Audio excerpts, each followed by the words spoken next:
Hi, Daria. How are you? Good, Sandra. How are you today? Good, good. I'm so glad you joined my show, my live program, and yeah, and I'm really excited to talk with you because when we talked earlier, we talked about our love of teaching clients budgeting, and I'm always curious about how other financial coaches you know, walk through the budgeting process? Like, do they do it for them? Do they let them do it? Or how do you customize teaching them the budgeting? But to start off, let's let you introduce yourself to everybody here. Okay. Well, hello, and I'm thrilled to be here with you, Sandra. I've been a big fan of yours for quite a while. So thank you for having me. And I'm Daria Stellwag. I have Daria's Budgeting Center. I'm a Ramsey Preferred Financial Coach. And I got into coaching after breaking a long time relationship with debt. Really is what led me into coaching. So my husband and I got married young, very young. And 2011, we were tired of being broke. We found Dave Ramsey's book, The Total Money Makeover, read it, implemented the plan, which is the budget. And 8 years later, we were totally debt free, including our home. And the year following that, I became a financial coach to guide people into, a, well, really their financial goal. For me, my Yeah. financial goal for everyone is to be debt free, but that's not everybody's goal. So it's just to lead people to their financial goals. Yeah. Yeah. And what year did you become a financial coach? Because I think it's interesting that you've been doing it longer than a lot of people. You're definitely not a fly-by-night person. 2020. I began coaching in 2020. Yes. So, Wow. Wow. That's such a journey. Yeah. Even before, right around the time of maybe COVID or during that year, right? I started in January of 2020. So it was, yes, COVID. COVID was just starting. It was an interesting year, coaching and COVID. Okay. I think I started in November of the same year. Around the same year. Yeah. Yeah, we started. But yeah, we met at Enrichment recently, which is the big annual financial coaches conference. And what did you think of that? I really enjoyed enrichment. It was so nice to be surrounded with over 300 fellow coaches and that energy and meeting some of Dave's personality, meeting Dave. I mean, that was huge to be able to tell thank you, to give thanks to Dave for this path that he set me on. It was just an amazing, amazing time. Yeah. And his personalities were there teaching us, inspiring us. Yeah. Yeah, and the other unique thing was with COVID and them building the Ramsey Events Center, that was like the first time I met a lot of people in person because I've only ever known them virtually and through Zoom, including you. That was our first time to meet in person too. Yeah. True. That's Uh, very true. Yeah. I think prior to enrichment in August of this year, I'd met two financial coaches in person, and they were both from Colorado. oh, how cool. How cool. I guess I met a few, but I mean, only the people that were local to me, right? So nobody out of state or a lot of people that I've only seen through the computer and the Zoom screen. Yeah. You know, Yeah. that's one thing COVID did was make it easier to meet people and to do virtual coaching because people got used to Zoom and meeting through this platform, and so that's been a benefit for me. Yeah. Well, yeah, Yeah. let's dive into it. Talking about how we work with our clients with budgeting, it's kind of the core fundamental thing I think a lot of financial coaches work with on their clients. How do you work with your clients on budgeting? I'm pretty hands-on with them. So typically we'll start out with an Excel spreadsheet, even if they use different, like the Every Dollar app, which is a wonderful budgeting tool. I still like to get their expenses and income for the whole month just laid out on that spreadsheet, so we can see the whole month how it needs to play out, so they have a clear path. Um, and that's typically how we start. And and then if they choose to continue to use the spreadsheet, great. If not, if they go, to Every Dollar app, you need a Okay. budget line app. That's fine too. But it allows me to help keep them on track by being able to see that month laid out. And as you probably know, budgeting doesn't really come together in 1 month. It usually takes about No. 3 months to get a good solid budget worked out because we forget things. Things pop up. We're overspending where we didn't realize or underspending. There's a lot of changes that need to be made. Wow. So you'll create the first one for them in Excel with them, I guess. hmm Typically, my first client session, that's after we've agreed to work together. So I should say Mhm. the next one. The next session, we will create their budget. We'll lay it out into Excel so that they have a real good, clear path. And it also provides me with a clear visual of where they're at. Do they have enough money to pay all of their bills? Do we need to look at making changes in their spending habits straight Okay. away? Or how big of changes do we need to make? Yeah. So how does that go when you're doing it with people? Are they surprised? Are they happy? Are they relieved? Like, how do they feel emotionally? Typically, they come out relieved, which surprised me in the beginning because I thought they were going to be a little overwhelmed, but Hmm. um, relieved because they have a clear visual. It's like, you know how some people, not me, of course, some people will throw their shoes in the closet floor, right? So there's this big Yes. shoes on the closet floor, and it's like, where's my black pumps? So where's my, and you have to dig through the shoes. Well, we organize their shoes in the form of a budget, right? We make it all clear and pretty so they can see. And it just adds such clarity for them that they're relieved. They're relieved. Yeah. And then after that, how do you work with them? Do you check in on the budget or do they start making their own budgets eventually? Or how do you do that?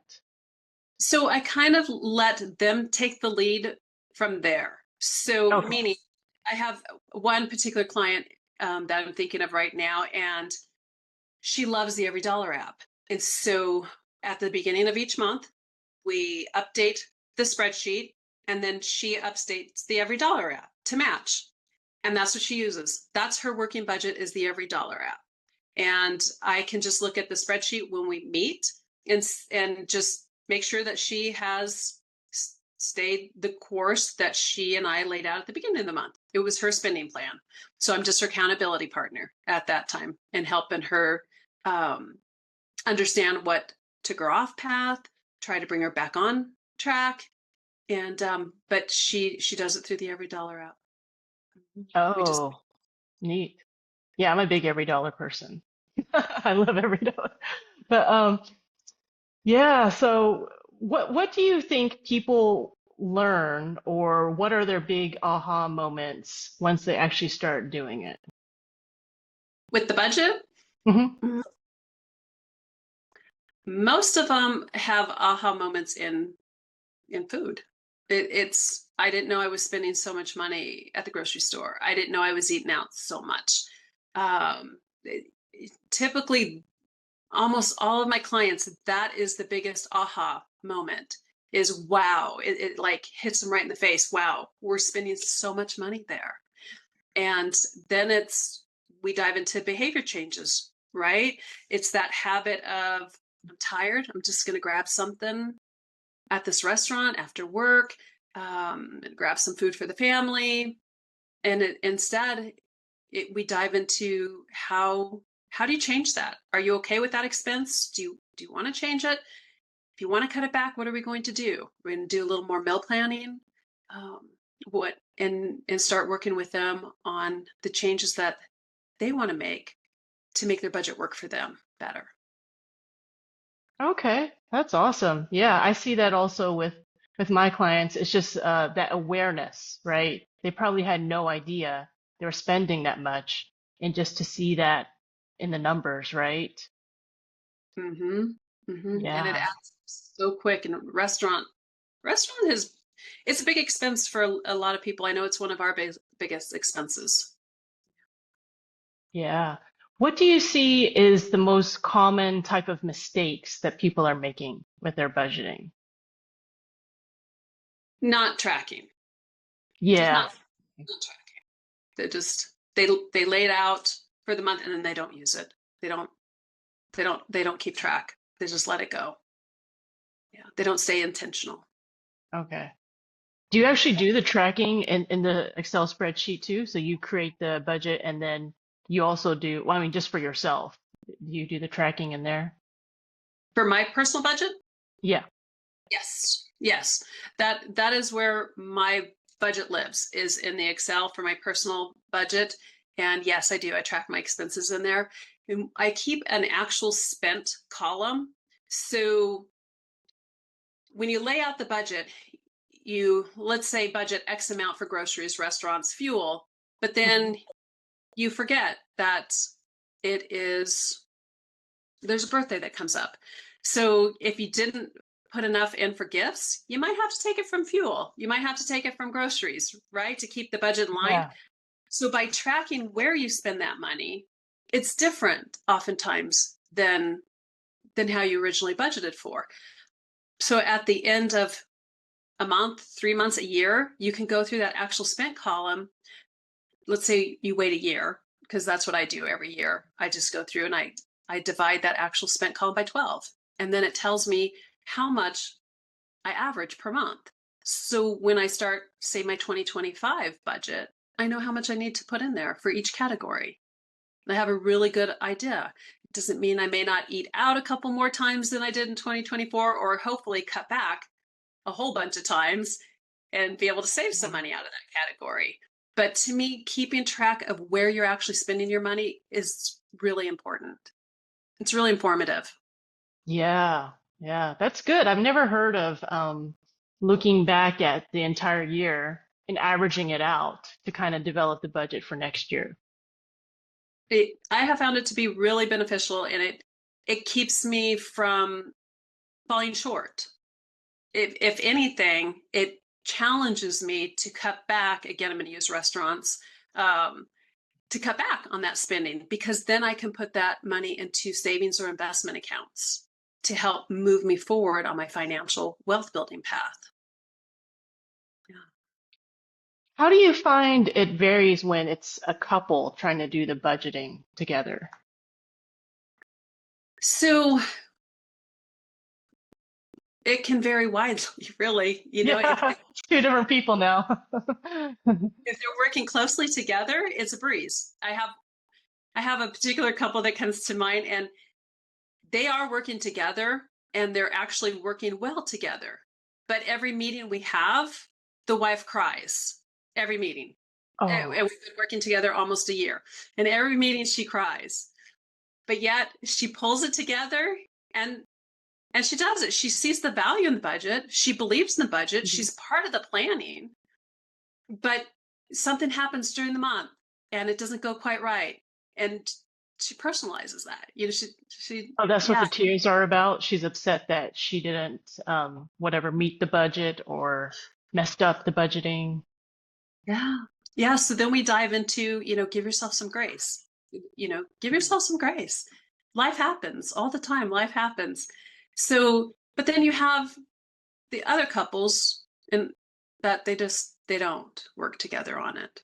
They don't work together on it. And they, some I've worked with never quite bring it together. So then they have to decide how they're going to move forward with their finances. Are they going to maintain separate accounts? Hmm. Will they go into counseling? Some do. It just depends on how deeply rooted that is and why they're not coming together. Yeah. Oh, yeah, that's interesting. Because it's so much harder when they're not working on it together, right? Hmm. Yeah. Okay. Yeah. Yeah. I mean, it becomes a roadblock when they're not working together, when they don't have the same goals, they don't have the same focus, and they're not in line with their spending, and they refuse to get in line with their spending. And as a coach, I can guide them, but I can't force them into anything. And I can help them see if they want to see. Oh, that's interesting. How long would you give like that type of couple to try to work on it together before you're kind of like, oh, maybe we should talk about different solutions, or like you're talking about maybe separate accounts or whatever. So usually with my coaching, it's 4 months. I want people to stay with me for 4 months because, as we Mhm. mentioned, it takes about 3 months to get a good solid working budget. And the fourth month is just to make sure it's working smoothly, and we've been able to cover other topics that are important to budgeting. And some choose to stay with me beyond the 4 months, but a couple that is just not working together, it's just not making progress. I recommend that they seek other help. Maybe that's help from their pastors, maybe that's counseling, but that they kind of seek some other help, and then we can try it again when they've come to terms with their differences. Got more Oh, along. no, but I like that. That's very wise because I think you could easily maybe sell them more coaching, but you're kind of like, oh, this has been enough time and it's not working out. So you got to do something else, right? So Yes, I had one couple that spent their time with me arguing, and it wasn't beneficial to the three of us. like to the three of us. That's funny. That's funny. So I removed myself. I said, "Thank you, but you guys got this." Yeah. What are your favorite types of clients? Like, who do you think you get along with the most or masters it the quickest? Well, I shouldn't say your favorite is just because they master it the quickest, but what is your preferred type of person or couple to work with? I just want somebody who's engaged, who wants to learn, who wants to change, who wants to hear, what I have to say. Hmm.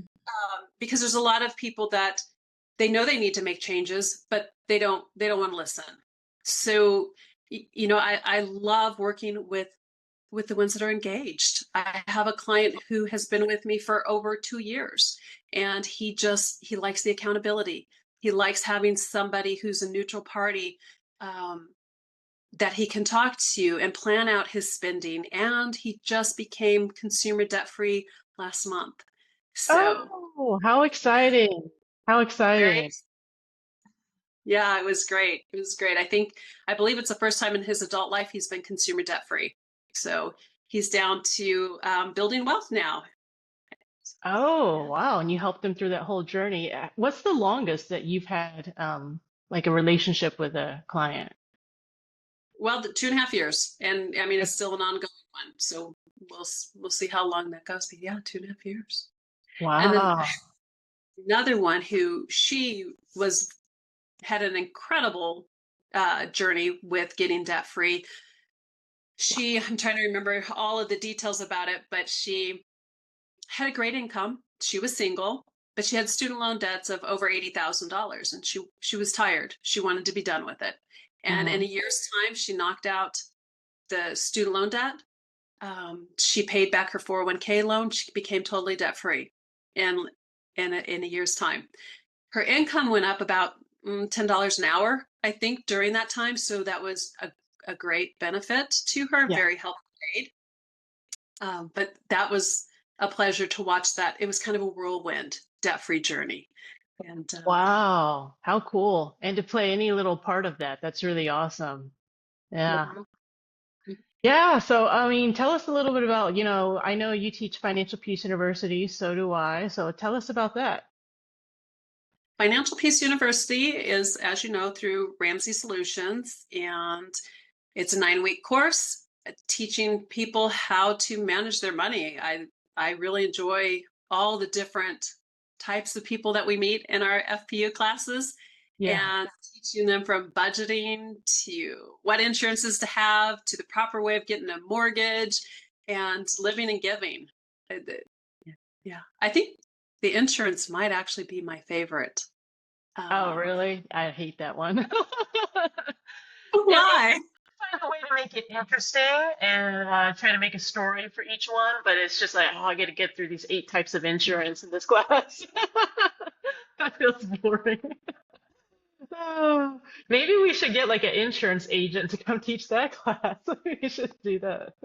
There are insurance agents that will. So one of our fellow coaches, Suzanne, she has an insurance agent that does come to her class. and talk Yeah, about it. maybe I'll have a guest for that one. But okay. Do you have any idea of how many classes you've taught? I believe I'm on 10. 10. I've done, Oh, I knew we were probably like close because I just finished 10. did And I you? think you're doing 10. Yeah, yeah, yeah, exactly. I figured because if we started coaching around the same time, that's around the time I started teaching Financial Peace University. Yeah. The have Mine have all been virtual. How about yours? Have you ever done an in-person one? I haven't done in person, and I used to do this in the beginning. I don't know about you. Did you do this where you like harassed like everyone you knew, your coworkers and neighbors and friends? And what thing I like about virtual is it's just I don't have to do so much advertising. I don't have to keep marketing it. It's on a website and it's kind of like a roulette. It's like these strangers showing up in your class. So that's the thing I don't like about in person, in addition to finding a place that I'd have to more actively market and like, cajole people to come and all that. So I kind of like it's over Zoom. You don't really know who's going to show up in your class kind of aspect. I don't know about you. Do you like that? I do. I do. It is interesting. And we do get a wide variety of people, and it's been amazing. The FPU classes. It really has been a good experience for me. Yeah. Yeah. And what Mm. the Oh, go ahead. people trans grow through that 9 weeks and watching their support of each other too. It builds a really great, strong community, and I love Yeah. seeing that bond form. Yeah. Yeah. I mean, I'll just say, Daria, you teach it with Joe. Y'all do such a good job in your class. You really, really do. Y'all put in a lot of effort and making our class engaging and all the slides. And I tell people you can put as much effort as you want into the class as you want, right? You can on one hand just read the workbook, or you can have your own little spin on the class. Not saying you're deviating from the teachings or the lessons, but you put that extra level of effort in there, so it's really good. We enjoy it. We have another class starting on on Thursday, not this Thursday, 2 weeks from now. I'm trying to think of the date and it's escaping me, but we have another FPU class starting. I think it's the 14th or 15th. I'm going to have to look at the calendar now because I can't leave that hanging. That's just not, it's the 14th. So I know. I saw you advertising that, and then I was thinking, wow, you're going to start another one. Just me, I'm taking a break for the holidays and, end of the year. It's so hard to get people to show up to a virtual class through Thanksgiving and Christmas. So y'all are dedicated. we are skipping the weeks of Thanksgiving and Christmas, so it'll extend out a couple of weeks in January. But Joe thought that was a great tie-in for budgeting blues after the holidays, and keeping people on track. And they've already kind of jump started it by being in the class that come January their resolution is right there. We've got them covered. Yeah, yeah. That's a good strategy, because it's right after Christmas and you kind of get like people with the little spending hangover. Mhm. Yeah.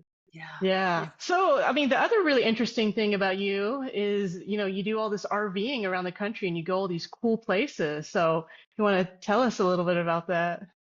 Oh my goodness. So as I was telling you before we started, I took my husband to the airport today before this podcast, and we were talking about that. I said, I think Sandra was going to ask me about the RV life, and he was reflecting on some of the fun we've had, traveling around. And we travel for his work. He does outage work at power plants. So we're assigned, he is assigned to different cities, different states. But he wanted me to make sure that I let people know that there's going to be a surprise train in the middle of the night. I mean, there has to be with an RV park. You wake up in the middle of the night, you didn't even see a train track anywhere near the RV park, and all of a sudden you hear this train going through. I remember being in Coeur d'Alene, Idaho, and it sounded like the train was going to literally come right through our our trailer. But we've had some great experiences. You have to have the right rig for the right season. We were in Oklahoma in a non four season trailer, and there was a blizzard, and our black tank froze. And I don't know if you know what a black tank is, but it's where your human waste goes. And it was not a Oh, good thing okay. to have frozen. and it froze. We'd been in Phoenix in the middle of the summer, and the heat is so intense. We were in a four-season rig at that point, but it's so intense that our refrigerator couldn't keep up. I mean, you just you just have to kind of, know we've been locked out of our truck while we were dumping at a state camp, and our dog, we put it, she was sitting in the front, she locked us out. She was so excited, she hopped on the little lock button, locked us out. But yeah, the RV life is fun. You get to see a lot of different places. You get to experience a whole different group of people. Um, but there's a lot of little caveats to it too. Depending on what kind of rig you're going to have. Like we had either a tag along trailer or a fifth wheel, so we needed a big truck to be able to pull those things. So there's the expense of the big truck. There's the expense of RVs. They're depreciating assets. Because we were on per diem, and it was when we were going through our debt-free stage, it was actually an affordable way for Mhm. us because the per diem helped offset the cost, and the RV parks were less expensive than trying to stay at a hotel and have all of our per diem eaten up that way. So we had to weigh out a lot of different things to make those decisions. The past couple of years, we've been in a hotel. I remember you telling me about that, and it was interesting. I think we were even talking about how something as simple as getting your hair cut, when you're traveling around, I know every woman cares about this, who cuts their hair. Like you want like your person, and you have to figure things out wherever you go, right? And be very resourceful. You do, and you're learning, the grocery stores. I mean, it could be the same grocery store chain, right? It could be Safeway, or it could be a Walmart, but they're laid out different. You need to know what areas to go to. What time of days are best to go to those areas. And there's all, yes, it's fun and it's an adventure, and I'm so glad we've had the experience. But also, the RV life has gotten more expensive over the last, I would say, decade. More and more people are doing it, especially as the housing prices have been booming. We met quite a few people that sold their house, made great money on it, and then they decided to get an RV until they decide where they wanted to go from there. Did they want to buy a house? Some of them were in Yes. RVs because they couldn't get their new house built quick enough, and they ended up in RVs. But meanwhile, the cost of RV parks and stuff has been going up a lot over the last 10 Oh, years. interesting. You just made me think of, I don't know if you know Tara. She's another Ramsey financial coach, and that's kind of what they did. They sold in like the Seattle area, and they're going to do this RVing around the country until they kind of settled on a new area and place. But yeah, you made me think about that because van life, right, became very, glamorized for a while, all over YouTube and all that. But yours is more just really, it's for your husband's work. It wasn't like y'all just chose like van life, right? Yeah, we didn't choose family because we have a home. We actually have a home in Arizona. So, when we're in between jobs, we come home. We come to our home. And no, we definitely weren't van lifing it. Although maybe in retirement, maybe we will van life it. I mean, I'm still wanting, and you'll crack up, I'm still wanting to be a dirt bag. I want to do at least 30 days as a dirt bag where I just hit a hiking trail and I'm just out there for 30 days hiking. I have my eye on the Pacific Crest Trail, but we'll see. Oh, you'll do your Yeah, own wild journey or whatever the name of that book is. that's what it was. Yeah, doing wild. So yeah, I'm still. That's one of my bucket list items is at least 30 days as a dirt bag. Yeah. Oh, wow, how cool. How long you been doing the going around on the trailer and going around the country? You've been doing it for years, right? My husband started this in 2002. Our son didn't graduate high school until '08, and so I waited until '08 to hit the road with him. And our first big trip was 6 weeks vacation. We hit the Grand Tetons and Yellowstone. We went up into Montana. It was just beautiful. Fell in love with the Grand Tetons. Beautiful, beautiful, wonderful place. And then his next work assignment after that 6 weeks, and that was in the trailer. After that 6 weeks Mhm. was we were sent to South Africa and spent 3 months in South Africa, and that was Oh, amazing. And Wow. Wow, you've done some really cool travel. I'm always telling you, you got to write more about it on LinkedIn. I think it'd be really cool. It'd just be interesting. Like, where's Daria at? And what is she dealing with? And kind of even like all the money, because it can feel like you're on vacation, but if you adopt like I'm on vacation lifestyle all the time, it's easy to just kind of not really be conscious of your money and all that too, right? it can be, yes. Again, the budget keeps us in line. So we have to make sure that our spending is staying in line with our budget. Wow. Yeah. Yeah, you have to be even more disciplined because I know when I go on vacation, I do have an overall budget for the vacation trip, but I'm pretty freewheeling with like I'm not really budgeting every little expense. I'll save receipts for a tiny bit, and then after a while, I just chunk all them because I'm like, I'm not going to contest charges like in foreign countries. It's just like whatever I get charged, right? And but I can imagine if I went on even longer trips, I can't really do that for weeks and weeks upon time where there's just no structure, no tracking of anything, right? Yeah. And speaking of that, where's your next trip? Do you have a next trip planned? You going out of country again? I don't know. I will. I haven't decided yet, but I definitely will. I actually bought an extra week of vacation at work and I'm building some vacation. I want to do something that's not a conference because it's like lately I've been using my vacation time for conferences, which isn't bad. It's rejuvenating in its own way. But I want to do something a little more fun with my son. So we'll see. We'll see. I'll definitely let everyone know once I decide.